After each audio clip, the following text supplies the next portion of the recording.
So I got a question the other day that I want to just come on here and share with other people because I thought it was like a really good question. And the question was like, how do I deal with kind of like projection? Like, how do I deal with also kind of like rejection sensitivity and like posting, like fear of being perceived. That wasn't how it was worded, but like those were kind of like the things that I picked up on when this person was asking me the question. Oh my gosh, sorry, confirmation burps. And I just thought that was such a good question because, as you can see, most of the time I do ignore projection onto me. I'll just literally straight up ignore those people.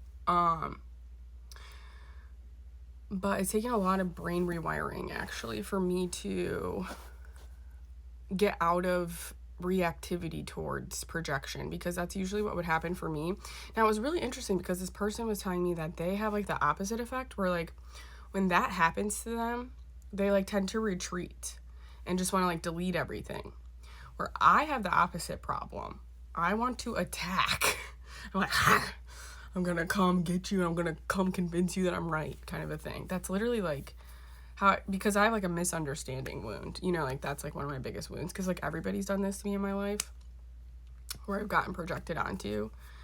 And that's where like the metacognition comes in. So like this is the issue with the spiritual community, is that they're like, everybody's on their own path and everybody's on their own journey, but it's like they're doing that to pacify like people who are, you know, perpetuating oppressive behaviors, denying people's realities, being narcissists, you know, that kind of stuff. But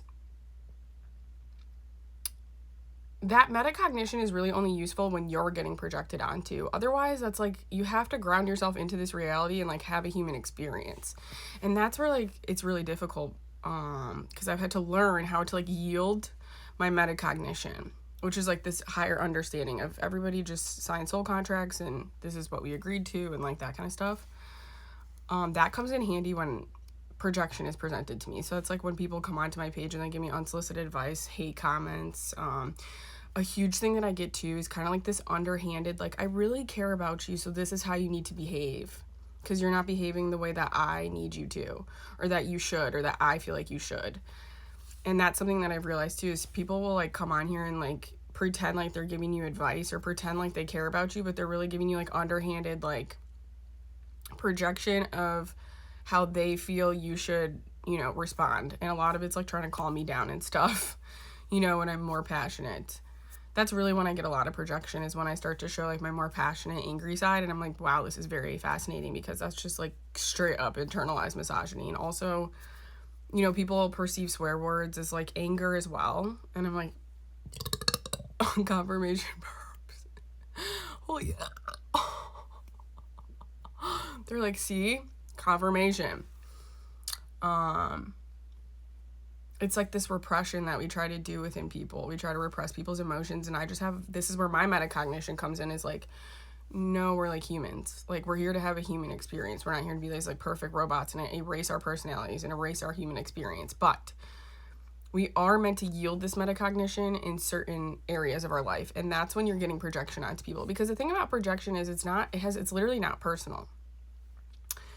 And projection is people telling you what to do, how to feel, how to act, what to say. That's projection.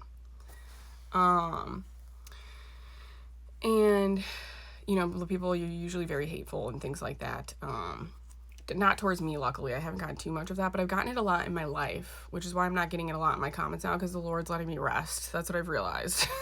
You know, compared to other creators, I feel like I do get a lot less. And I like say like way wackier shit. So that alone proves to me that I'm like divinely guided and divinely protected here on this path, because like, what are the odds of that I barely get any projection and I'm saying like wacky shit, you know what I'm saying? Like, anyway, I have my own theories about that.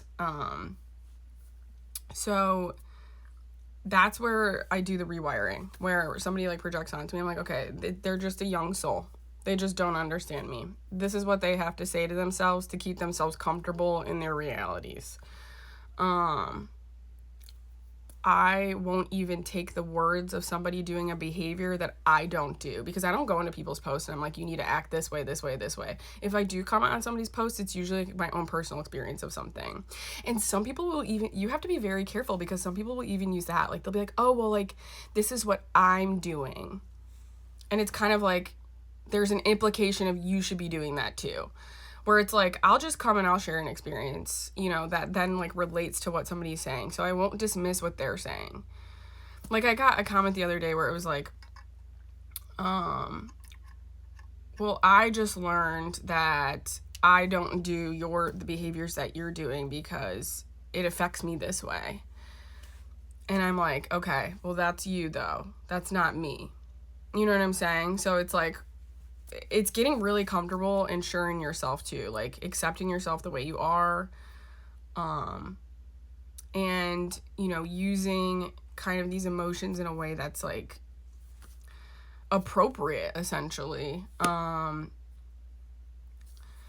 Another thing I'll do sometimes is I will rewire into the feeling or the thought process of like, okay, this is a challenge for me. I agreed to have these haters and these commenters on my page to challenge me in my emotional regulation skills and also my reactivity skills.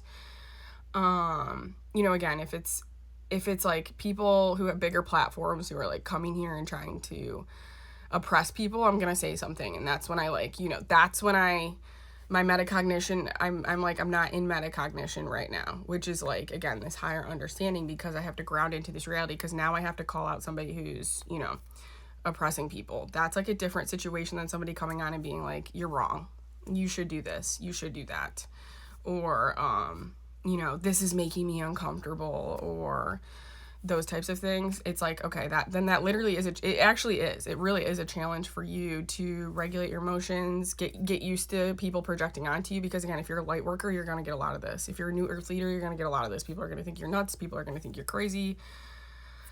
People probably already have, for a lot of you guys. I think that's what prevents a lot of people from posting, is receiving hate online. But like, hate is a personal thing from somebody else, because you don't do that to people. So again, it's not logical to take what somebody's doing if you don't perpetuate those behaviors. Like, same thing with my friends. Like, I was like in the right with that kind of situation where like I knew I was standing up against pedophilia. So it's like, you know, you're standing up against somebody who has like, that's like their internalized. So basically what projection is, hate comments, those types of things, it's like it's that person's internal dialogue. And like, so that's what's like really interesting for us autistic people, is we tend to not do this to people. We tend not to project onto people. So and it's like a lot of people do this, and it's to keep themselves safe. It's like, you know, because people have to repeat their realities to themselves to keep themselves safe. And a lot of people, at least for me, I get a lot of, you know, calm down. You need to like change the anger. You need to change your tone, blah, blah, blah, kind of a thing. That's the overall gist of the messages. It's not necessarily those exact messages, but you can infer that. It's inference as well. That's so people can feel safe and comfortable in their own realities. So it's like, you just get comfortable in your own reality and feel safe in it. And then anybody else who's coming to your page who like literally just like doesn't agree with you or is rude or whatever like that, like they have to say that to keep themselves comfortable. They have to say that to feel safe existing. And the spiritual community has done a lot of damage to people as far as trying to erase their humanity. I'm just starting to realize this. I've always, you know, obviously criticized the spiritual community, but like, I'm starting to realize that I've had to undo programming, not just from like the outside world and all that shit, but also within the spiritual community. I've had to unwire programming from the spiritual community and the way that they act, and like this like, oh, everybody needs to like chill out and shit. I like don't resonate with that at all. And I've tried to like kind of like, you know, erase it, and God's like, no, no more. Like, you're done. Like, I know, but that's like the wiring that you, like, I had to wire into that, because that's, again, like, that's the overall, that's like where we're going. So that's the thing with the spiritual community too, is they have a really good idea of like, the goal is like love and unity and oneness, but like, we have 10 to 20 years before we get there. So until such time, we have to have like serious human emotions around this collapse in this situation. And it's gonna be 10 years of grief, and that's not just like love and light. It's like a lot of screaming and anger and being upset. And, you know, as long as you're standing up for the right things, you're already in a position of authority of being correct if you're not like projecting or doing those types of things. And you have more authority than your haters. because you don't go around hating. So you have the right to make videos and you have the right to be speaking. And that's also another way so it's a lot of rewiring. That's how I face haters and projection and stuff like that. So I thought that was a really good question.